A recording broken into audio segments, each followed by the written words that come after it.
Okay, so here's the next problem. Now remember, we are on this page, we are expecting either a compound interest or an annuities problem. Number 2 was an annuities problem, so we suspect number 3 will be compound interest, but let's pretend we don't know for sure so that we can really figure it out if we're working on an exam. So at the end of the summer, Kyle decides to invest his summer earnings into a CD earning 2.3% compounded monthly. He made $1,250 per month. Ooh, and here's some extra information for each of the 3 months of summer. We might need to know that. How much will he have when his CD matures in 5 years? So we have quite a bit of information here. Let's think about what he's doing with his money. So he's making $1,250 per month for each of the 3 months of summer. So $1,250 times 3 will tell us how much money he made. Let's find out. So $1,250 times 3 gives me $3,750. $3,750. That's how much he made all summer working. That's pretty good. So here's what it says at the beginning. At the end of the summer, he decides to invest his summer earnings into a CD. So he's not putting some money in each month. He's waiting until the very end of the summer, and then he's taking all the money he earned and putting it into a CD. So to me that sounds like a big chunk of money dumped into his savings account, and then he's not touching it again. And that is what we talked about up here with compound interest. You deposit a large chunk of money and leave it sit, while with annuities you make in deposits a year. He's not making a bunch of different deposits according to this. According to this, at the end of the summer, he decides to dump all his money that he earned into a CD. So he earned the $3,750, and because he's putting it all in at one time and then no further deposits of the same size, then I know it's got to be the general compounding formula. So that formula is F equals P times the quantity 1 plus R over N raised to the NT power.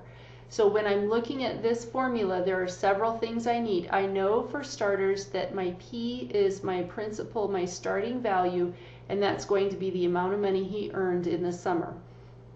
Okay, the rate, it looks like, is right here. And it does say compounded monthly, so my N should be 12 because of that compounded monthly.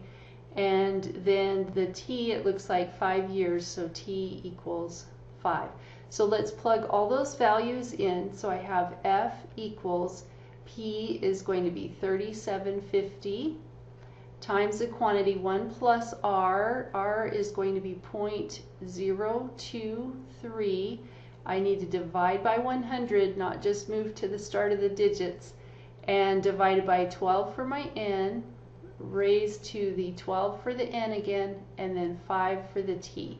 So there's my formula so that I can see what I need to do first.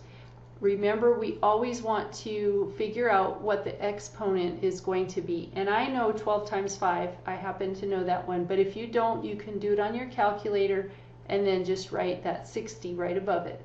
Okay, now inside the parentheses, I have to work there next. So I'm going to divide, so clear this screen here, and I'll do 0.023 divided by 12 equals, and you can see that I got this 0.00191666 repeating, and then the next thing that I need to do is I did this division, now I need to do this addition here. So plus 1 equals, and you can see my value just has a 1 on the front now, that's perfect. And then the next thing will be to take it to the power of 60, so to the 60th equals, and now I have this whole piece here finished, and I just need to multiply by the 3,750, so times 3,750 equals, and there's my final value for his account, Kyle's account.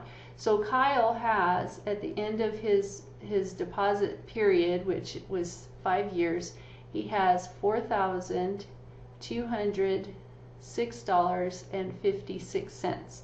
Not bad compared to the $37.50 that he started out with. And if I want to know how much interest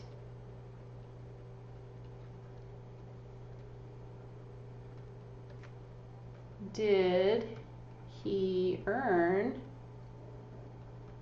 I could just take that $4,206.56 and subtract off his initial big chunk that he put in. So I could just type that in, 4206.56, and then subtract off the 37.50 equals.